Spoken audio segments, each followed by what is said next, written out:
ভোলে বাবা।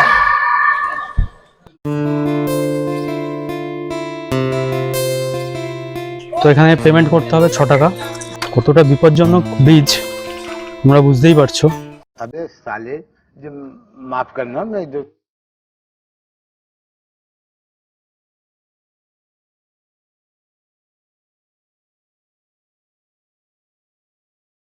হ্যালো বন্ধুরা, আমি রতন, তোমরা দেখছো রয় ব্লগ। বাঁচো লাইফটা নিজের মতো করে। আজকে যাচ্ছি মাঝদিয়াতে, সামনে শিবরাত্রি আসছে। মাঝদিয়াতে এশিয়ার দ্বিতীয় বৃহত্তম শিবলিঙ্গ আছে, যেটা নিজেও দর্শন করব, তোমাদেরও দর্শন করাবো। চলো যাওয়া যাক।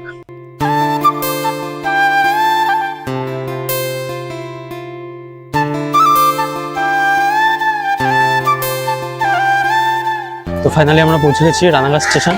রানাঘাট স্টেশন থেকে গেদে লোকাল ধরবো, গেদে লোকাল ধরে মাঝদিয়া স্টেশনে নামবো, নেমে তারপরে কথা হচ্ছে। ফাইনালি আমরা টোটো ধরে যাচ্ছি মাঝদিয়া স্টেশনে। নেমে স্টেশন থেকে নেমে যে কোনো কাউকে জিজ্ঞাসা করবে যে শিব মন্দির কোথায় আছে, শিবতলা, তো তোমাদের নিয়ে যাবে। 15 টাকা করে ভাড়া নেবে। তো আমরাও যাচ্ছি টোটো ধরে, চলো গিয়ে দেখা যাক। আমরা ফাইনালি পৌঁছে গেছি শিবনিবাস। তো এখান থেকে যত সম্ভব ঘাট পার হতে হবে। আসো দেখা যাক কি করে যাওয়া যায়। এখান থেকে হয়তো টিকিট কাটতে হতে পারে, নদী পার হতে হবে। সব থেকে ইন্টারেস্টিং জিনিস দেখো, নদী পার হতে হবে, নদী পার হয়ে যেতে হবে। চলো আসো।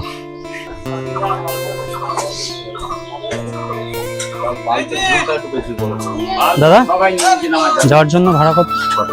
দুজনের 6 টাকা। তো এখানে পেমেন্ট করতে হবে 6 টাকা, পার পার্সন 3 টাকা করে।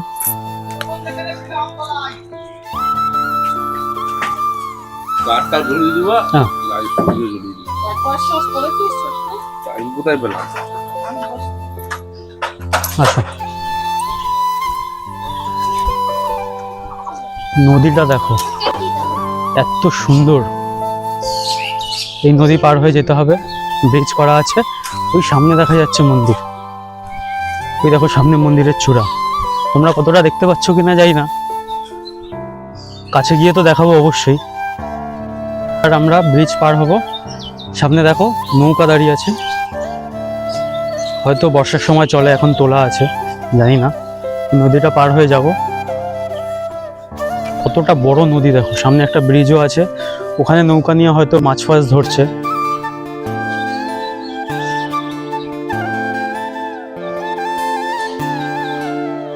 এটা কাঠ দিয়ে তৈরি, যত সম্ভব বাঁশ দিয়ে, কাঠ দিয়ে তৈরি।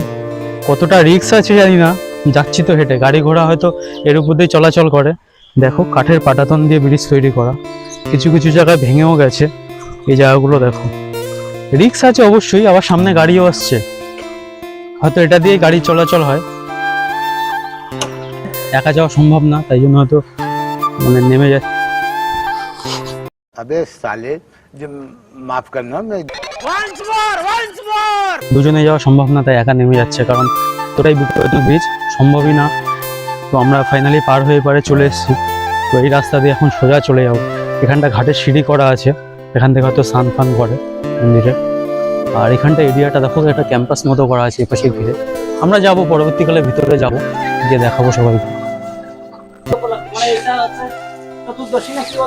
আচ্ছা, ভীম একাদশীর জন্য মেলা হয় প্রত্যেক বছর।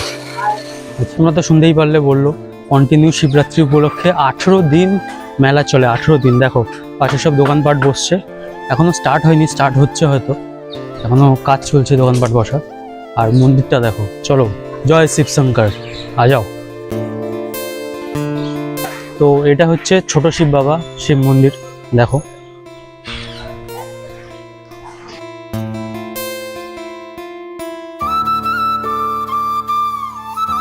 এটা হচ্ছে রাম সীতার মন্দির, কত সুন্দর ডেকোরেশন, এখন কাজ চলছে সাজানো, যেহেতু মেলা হবে। এটা রাম সীতার মন্দির।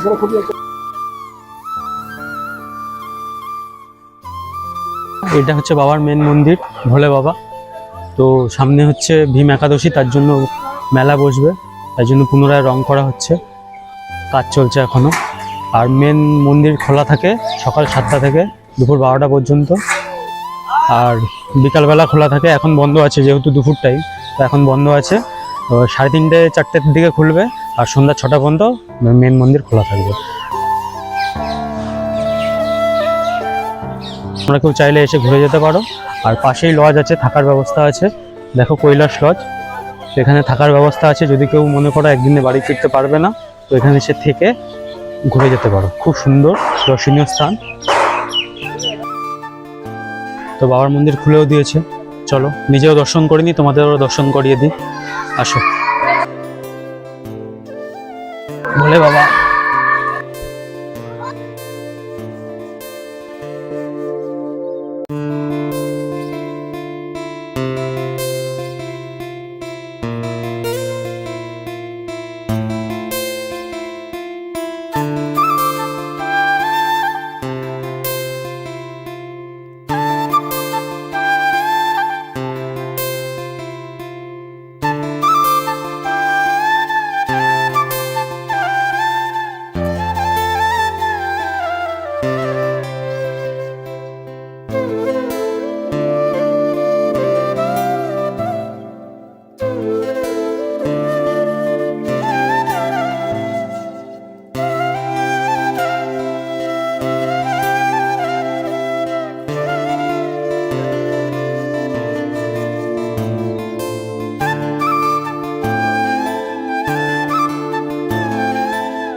নীলকণ্ঠ, আমি একটা নীলফুল নিয়ে নিলাম।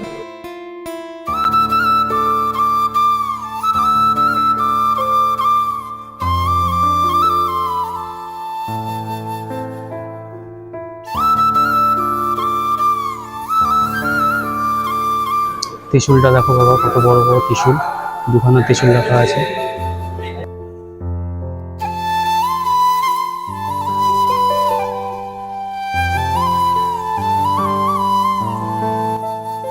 এটি হচ্ছে মেন মন্দিরের পাশে অবস্থিত রাম সীতার মন্দির।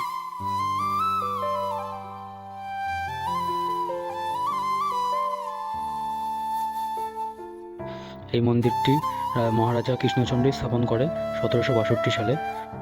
গিয়ে দেখলাম যে ভিডিও করা যায় কিনা, সামনেই ব্যানার লাগানো আছে যেখানে ভিতরে ভিডিও করা যাবে না, ভিডিও ক্যামেরা কোনো কিছু এলাও নেই। আমরা ভিতরে গিয়ে ছবি তুলেছিলাম, দুটো ছবি তোমাদেরকে দেখিয়ে দেবো, যতটুকু পারলাম তোমাদেরকে দেখানোর চেষ্টা করলাম। তো বন্ধুরা, আজকের মতো এই পর্যন্তই। আশা করি ভিডিওটা ভালোই লাগবে। তো দেখা হচ্ছে কোনো নেক্সট ব্লগে। Tata, good bye, see you.